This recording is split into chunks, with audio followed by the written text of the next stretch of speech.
Hello, welcome to English Composition. I'm Michael Chang. I'm here with Cher Chen today. 各位同学，大家好，欢迎回来英文作文课程。我是 Share， 在我身边的是郑老师。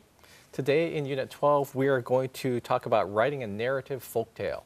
好，今天呢，我们要为各位同学讲解的呢是单元第12哦。那这个单元中呢，我们要讲解的是如何去写出一个好的民间故事。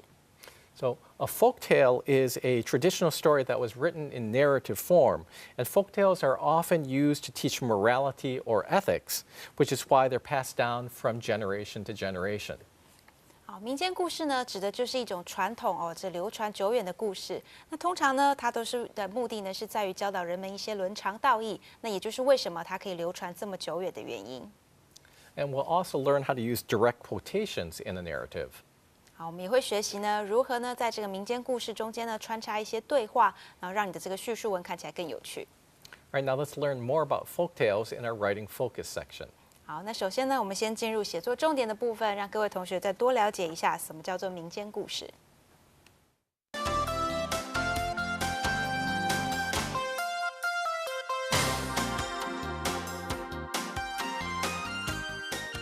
So folktales are stories that are common and familiar to most people within a culture. 好，民间故事呢，指的是呢，在同一个文化之中的人们，都很熟悉的一些故事。And sometimes the characters in a folktale are animals that act like people, and sometimes you have characters that get involved in some kind of a magical situation. 好，那有时候呢，在民间故事里面的主角会是一些拟人化的动物。好，那有时候呢，这些主角甚至会进入一些魔法的幻境之中。And folktales also often have a moral, and this means that they teach the listeners a lesson about how to get along with others or how to act in society. 好，我们常常说呢，民间故事都会具有一些教条或教义哦。那主要呢，就是目的是要教导这个听者呢，在一些社会中该如何自处跟与人相处的一些方式。And so, therefore, folktales are often passed down from generation to generation. And often, these are the kind of stories that parents might tell to their children before they go to bed. 好，那通常呢，民间故事呢都是这样透过口耳代代相传。那经常呢会是像父母啊，在孩子去睡觉之前呢，跟他们讲床边故事的时候，去让这故事流传下去的。And now, since folktales are often passed down orally instead of in written form, these stories they can change in detail, or each storyteller can shape the story to his or her own situation. 好，那既然呢，我们知道这些民间故事是透过口语相传的方式，而不是透过纸笔写下来的那也因此呢，在讲述故事的人呢，就会帮这些故事做一些变动那会根据不同的这个讲者呢，会产生不一样的版本。And one famous set of folktales is called Aesop's fables. And Aesop's fables often use animals that think or act like people as the main characters. 好，那在民间故事的系列当中最有名的一个应该就是所谓的伊索寓言了。那伊索寓言呢，它就是经常把这些动物啊拟人化那让他们像人一样的去演出一些动作。And these fables always end with a moral, which is a short statement that explains the lessons that the audience should learn from the fable. 好，那这个伊索寓言最有名的呢，就是它经常会以一个教育意义作为结尾那常常呢是会用一句话来解释出来读者们应该要学习到的一些伦理教条。And traditional translations of Aesop's fables can be found at this website. 好，那各位同学可以在这个画面上看到一个网址那我们刚刚提到呢，这个伊索寓言呢，其实是从古希腊时代慢慢流传下来的一系列的寓言那现在呢，我们可以在这个网址中找到的呢，是比较传统的一个大家都可以广为接受的一个英文的翻译。All right, so let's take a look at one version of the fable, The Shepherd Boy and the Wolf, that came from that website. 好，那现在呢，我们先让同学看一下，从刚刚那个网址之中呢，我们可以得到一个传统的英文翻译版本的伊索寓言。The Shepherd Boy and the Wolf. A shepherd boy, who watched a flock of sheep near a village, brought out the villagers 3 or 4 times by crying out, "Wolf, wolf!" And when his neighbors came to help him, laughed at them for their pains. The wolf, however, did truly come at last. The shepherd boy, now really alarmed, shouted in an agony of terror, "Pray, do come and help me! The wolf is killing the sheep!" but no one paid any heed to his cries, nor rendered any assistance. The wolf, having no cause of fear, at his leisure, lacerated or destroyed the whole flock. There's no believing a liar, even when he speaks the truth. 现在呢，我会把这个故事呢，以一个传统的中文的方式来做一个翻译。一同长沐于山，喜望言：时而大呼，狼来也！众人即感之，同曰：戏。众叹而归。忽一日，狼果来，同大呼：狼来也！众疑同戏，俱不往。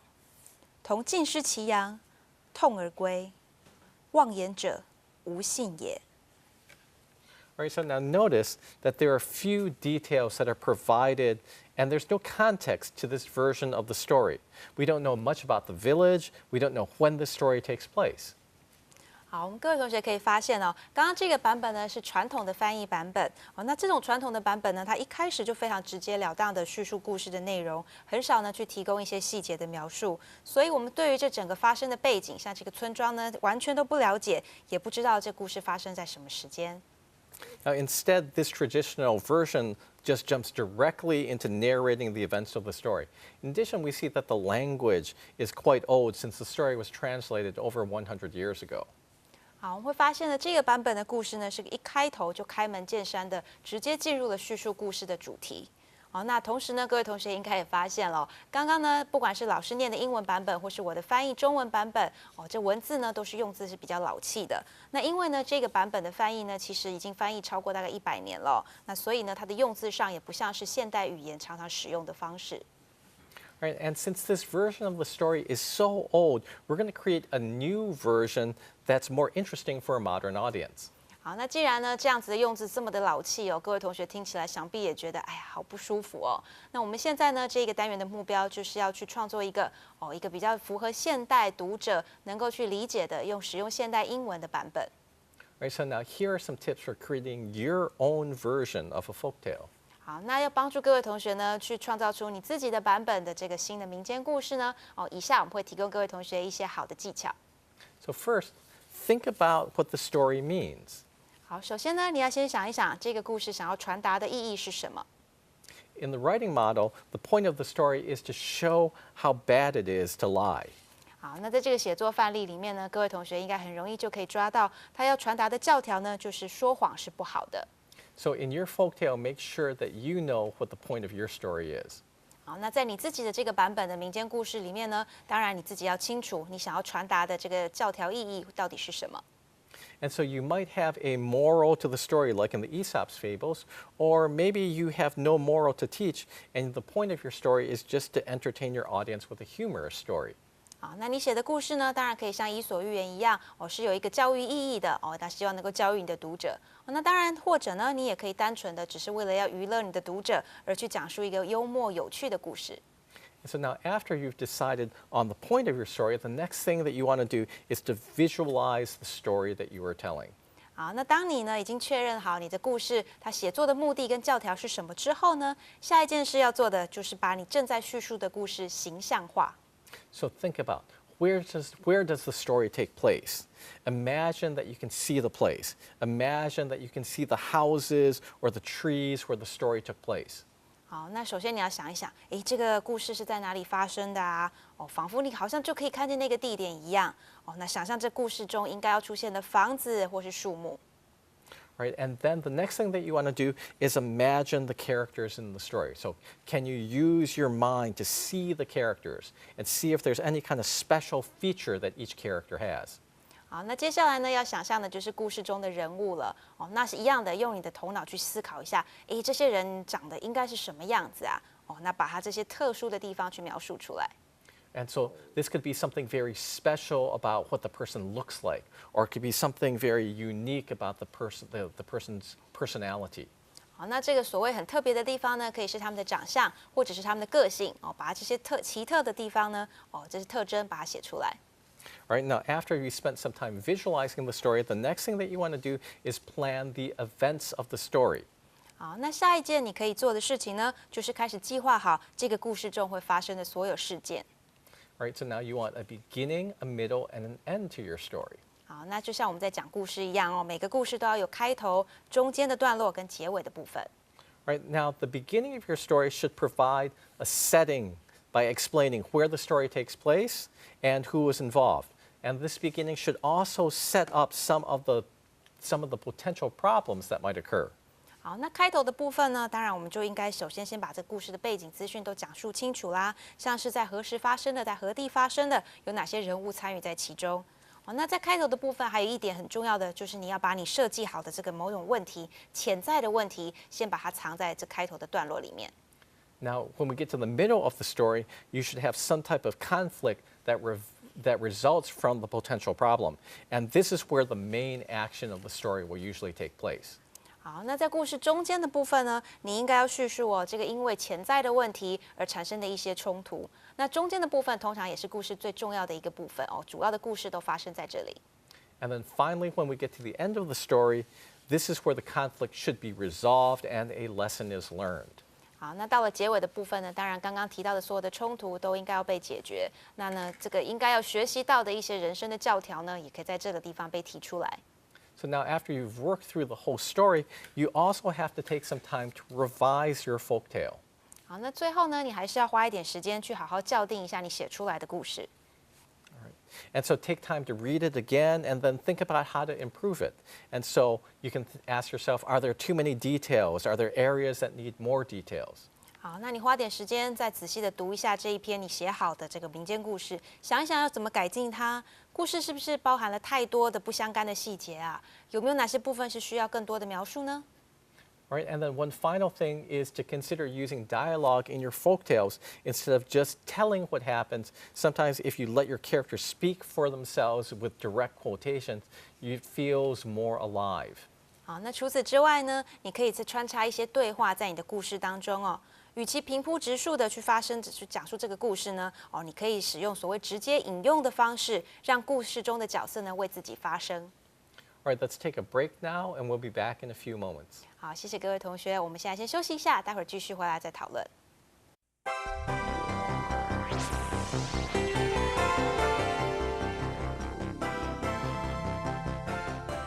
All right, so now we learned about a narrative folktale in the first section of the show.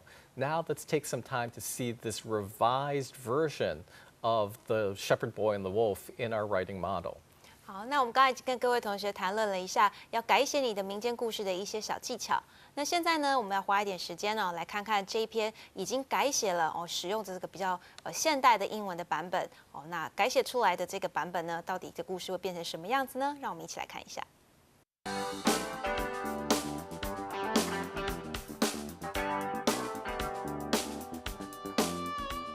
The Boy Who Cried Wolf. 放羊的孩子。There was a young shepherd boy from a village in the hills. Every morning, the boy would go out to watch over the sheep as they wandered around the hills surrounding the village. 在山里的村庄里，有一个年轻的牧羊男孩。每天早上，这个男孩都得去看照着围绕着村庄周围满山遍野吃草的羊群们。The boy's job was very important because there was a dark and dangerous forest nearby, and wolves were known to come from the forest to attack the sheep. 这个工作非常重要，因为村庄附近有一片黑漆漆的危险森林，狼群常常从森林里跑出来攻击羊群们。Unfortunately, the boy also thought his job was very boring. He never had anyone to talk to, and every boring day was exactly the same as the day before. 不幸的是，这个男孩觉得他的工作很无趣，他没有任何同伴可以聊天，而且这个无趣的工作是天复一天，完全没有改变。So one day, the boy thought up a great trick to make his day fun and interesting. He breathed in deeply, and then he cried out as loudly as he could, "Wolf! Wolf! A wolf is attacking the sheep!" 有一天，这个男孩想到一个好玩的把戏，可以让他的生活变得比较有乐趣一点。他深深地吸了一口气，然后用尽全力的大叫：“狼来了！狼来了！有狼在攻击羊群啊！” all the villagers grabbed rakes and hoes and pitchforks, and they came running up into the hills to defend the sheep from the wolf. 所有的村民听到呼救声，都抓起了草耙、锄刀、干草叉，从山坡上奔跑来，想要保护羊群免于野狼的攻击。The villagers gathered around the boy, shouting questions at him. Where's the wolf? Which way did it go? Did it hurt any sheep? 村民们匆忙地赶到男孩的身边，大声地询问他发生了什么事。狼在哪儿啊？他往哪跑啦？狼伤了哪只羊吗？ But the boy just laughed and laughed. And when the villagers realized that they had been tricked, they scolded the boy and returned to their jobs in the village. 男孩却只是大声地笑着。村民们发现他们被骗了，气得大骂这男孩一顿，然后返回工作岗位上。The next day, the boy was bored again, so he decided to play his trick one more time. Wolf! Wolf! A wolf is attacking the sheep! He cried out loudly. 隔天，这男孩又感觉到无聊了，所以他决定再开一次玩笑。狼来了！狼来了！有狼在攻击羊群啊！他再一次大声地喊叫着。 Once again, the villagers grabbed their weapons and rushed up the hill to protect the sheep. 再一次的，村民们抓起了他们的武器，匆匆忙忙地赶来，想保护羊群。 But when they got to the top of the hill, they just saw the shepherd boy sitting in the sun on a big rock, laughing and laughing at the angry faces of the villagers. So they scolded the boy again and returned to the village. 但是当他们冲到山顶上，又看到男孩躺在大石头上晒太阳，大声地拿村民气冲冲的脸来取笑。村民们又再一次把男孩骂了一顿，然后又回到村庄里去工作了。 1 week later, a real wolf appeared when the boy was tending the sheep in the hills. Wolf! Wolf! A wolf is attacking the sheep! The boy cried out in panic, but no one came to help. 1个礼拜之后，当男孩在山坡上牧羊时，一只狼真的出现了。狼来了！狼来了！有狼在攻击羊群啊！男孩惊慌地大叫，但是没有任何人来帮忙。 Help! Help! A wolf is attacking the sheep! The boy cried again, even louder. 救命啊！救命啊！有狼在攻击羊群啊！这个男孩叫得更大声了。 The boy was so scared that he climbed up a tree to hide from the wolf, while the wolf killed many sheep and ate as much as it wanted. 男孩为了躲避狼的攻击，赶紧爬上树去躲起来。这只狼因此可以尽情地捕捉并吃掉了许多的羊只。 Later that evening, the villagers wondered why the boy had not returned home with the sheep yet. So some men went up into the hills to look for him. They found many dead sheep and the boy still in the tree. 到了晚上，村民们开始怀疑男孩跟羊群怎么还没回来呢？因此，男人们就到山坡上去寻找男孩跟羊群。他们发现的却是死掉的羊只和躲在树上的男孩。 Why didn't you come when I yelled for help? The weeping boy asked with tears rolling down his face. 当我在呼救时，你们怎么不来帮我呢？满脸泪痕的男孩哭着问。 No one believes a liar, even when he tells the truth, a man answered. 没有人会相信一个骗子，即使是他讲实话的时候。一个男人回答他。 All right, let's take a break now, and when we come back, we will learn more about this story. 好，我们现在先休息一下，待会回来我们再为同学更仔细的做讲解。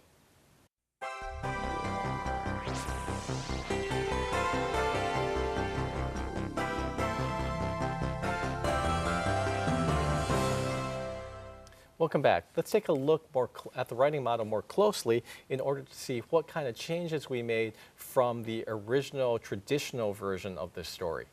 好，欢迎各位同学回来。现在呢，我们再来仔细的看一下刚刚我们所翻译的写作范例，来看看这个写作范例跟传统的这个旧的版本有什么差别。All right, so now earlier we gave you one tip, which is to visualize the story when you're writing a folk tale. And this means to imagine in your mind any special details about the story. So you can visualize what the setting is like, or you can visualize what the characters are like. 好，我们刚刚曾经提到过呢，要写好一个民间故事，有一点很重要的是，你可以把你想象中这个故事形象化。哦，那这代表着你在你的头脑里面呢，要先去想象这整个故事发生的种种细节哦，包括呢像是这个背景或是这个故事里面的角色，都应该要被先形象化。Right, so now if we take a look at this slide here, we see the beginning of the original story. And here we see that we don't know anything about the village, and we don't know anything about the boy who, besides the fact that he's a shepherd boy. 好，我们可以看到这个是传统版本的开始哦。开头的部分，传统版本是很单刀直入的告诉你说，哦，这是一个牧羊男孩哦。那我们完全不知道关于这个牧羊男孩故事发生的背景，也不知道关于这个男孩的一些讯息。All right, so now let's take a look at our writing model, our modified version. 好，我们现在呢来看一下，经过我们修改之后，一个新的版本的开头是什么样子的呢？ And here at the beginning, we don't know the name of the village, but we do get some information about the setting. And so, for example, we learn that the village is in the hills. We also learn that there's a dark and dangerous forest nearby. 好，那虽然呢这个新的版本哦，我们还是不知道这个村庄的名称是什么，但是呢，现在我们可以更了解这个村庄的背景了，包含呢这个村庄是在山里头，而且呢附近呢有一个又漆黑又危险的森林。Right? And then another thing that we learn is the motivation for the boy to cry wolf. 好，那另外一件我们从这个新的版本的故事中知道的很重要的事情呢，是为什么这个男孩呢要玩这样子的一个把戏，要这样大叫“狼来了，狼来了”。And so here we see in green, highlighted in green, we find that the job is very boring. And then highlighted in blue, we see that the shepherd boy never had anyone to talk to. And so this shows his motivation or why he wants to do such an evil or very, very mischievous trick. 好，我们可以看到呢，现在荧幕上面用绿色标注起来的字哦，这是第一个原因哦，也就是这个牧羊男孩的工作实在太无聊了哦。那蓝色标注的部分，这是另外一个原因，就是因为他没有任何人可以跟他聊聊天哦。那因此呢，他才会想出这么邪恶而且这么淘气的一个把戏哦，来恶整这些村民。Right, and so because we learn about the boy's motivation, we see that we can set up the potential for a conflict to occur. 好，那因为呢，我们更了解了这个男孩以及他的工作背景和内容，我们就更容易的理解到这个潜藏的问题到底是什么。So now as we go on and take a look at the next paragraph, we see the beginnings of the conflict between the boy and the villagers. And you can see that we also add little details to add more depth to our story. 好，那接下来呢，我们来看在写作范例新版本里面的第二个段落哦。那你可以发现这地方呢加入了一些细节，让故事更有深度。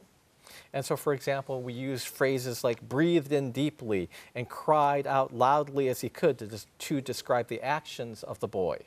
啊，我们首先可以发现哦，我们这里用了什么？深深的吸了一口气，还有尽全力的大叫。哦，用这样的描述呢，来描述这男孩的行为。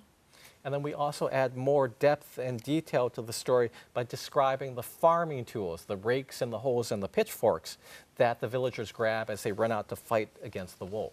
好，我们还可以发现呢，这地方呢不只单纯的说他们抓起武器哦，他还提出了这些详细的务农用具，像是草耙啊、锄头啊，哦，都抓起来了，用来去抵抗这个来侵犯的狼群。All right, in the next section, we can see that we can add more life to the story by adding some dialogue. Instead of just stating that the villagers asked about the wolf, we include the actual questions that they shouted in the form of a dialogue. 好，那我们会发现呢，接下来我们一样依照我们之前讲的是修改的一些技巧，我们在这个改变的民间故事里面呢，加入了一些对话。哦，那与其呢只是单纯说，哎，村民过来关心羊群的状况，哦，那在我们这个版本里面呢，却加入了一些真实的对话。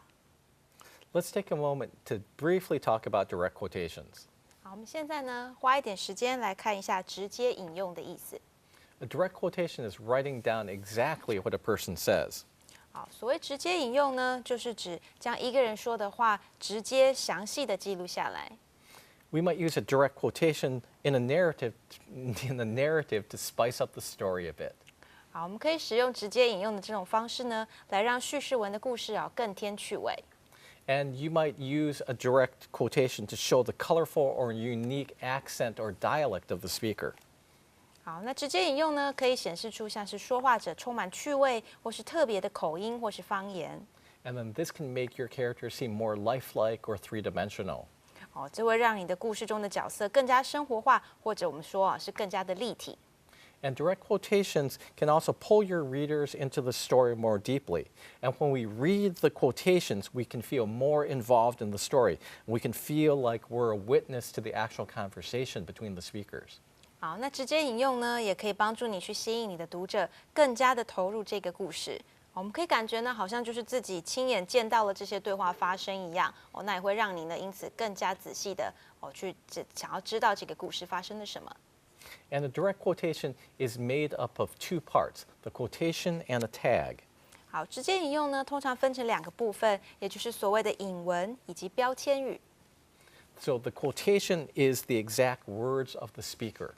好，所谓的引文呢，指的就是说话者所说话的内容。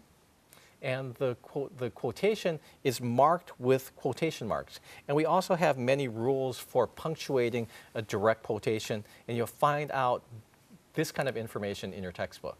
好，那这里所谓的这个直接引用引文的部分呢，它通常会用这个所谓的引号来做一个标示。然后呢，这个引号呢，当然有一些使用上面的一些规定啦，请各位同学呢可以参考课本上面会告诉你使用标点符号上面的一些需要注意的事项。And the tag is a statement that describes the speaker and the action of the quotation. 好，那所谓的标签语呢，指的是用来描述说话者与他的动作的一些叙述。And here are some examples of common tags. 好，那我们现在呢，可以给同学一些常见的标签语的例子。He said, 他说， she asked, 他问， John yelled, 那约翰大声这个呼喊and Shelley whispered. 或是 Shelley 他这低声的这叙述。And these tags are just two words, the name of the person speaking, and then a word to describe the physical action that's occurring. 好，标签呢，通常呢包含了两个部分，一个是说话者的名字或者是称呼，那另外一个部分呢，则是描述动作的单字。And now let's show you one more example of a quotation and a tag from the writing model. 好，我们现在多看一个例子这个是使用这个标签的这个标签语的例子。And here you can see that we expanded the tag a bit to make it more descriptive. And so we create a fuller picture by describing the action of the boy with more detail. 好，那在这个例子里面呢，我们把标签语延伸延展了，让它更具有描述性。我们借由描述这个男孩的动作，来创造出一个更完整的图像。And again, you learn more about this kind of direct quotations in the grammar focus section of your textbook. 好，那一样的，各位同学可以在课本上面呢找到更多关于这个直接引用的一些文法上面的规定。All right. Now, as we go on, we take a look at the rest of the writing model. We can see that we're going to take some time, and you're going to expand the conflict. We're going to be adding details to flesh out the conflict until finally we get to a resolution where the people from the village come and they find the boy who's had such a terrible time. 好，我们在接下来的故事发展中呢，可以发现果然刚刚隐藏的冲突呢，就在后面呢发生了。那在这故事当中，我们当然就继续的讲述这个发生的过程，以及最后的解决方式。Right, so you can see we took a very simple story and we added a lot to it. And so for your homework, you can do the same kind of thing. You want to take a story, maybe a traditional story, and then write it in your own words, make a more modern version of your story. 好，那在我们现在呢，跟各位同学已经讲解过写作的方式，所以呢，各位同学回去在写作业的时候，要一样，就是选择你喜欢的一个民间故事，然后去创作出一个现代的版本。Right, thanks for joining us this week for English composition. We'll be back in one more week. 好，谢谢各位同学今天的参与，我们下个礼拜再见。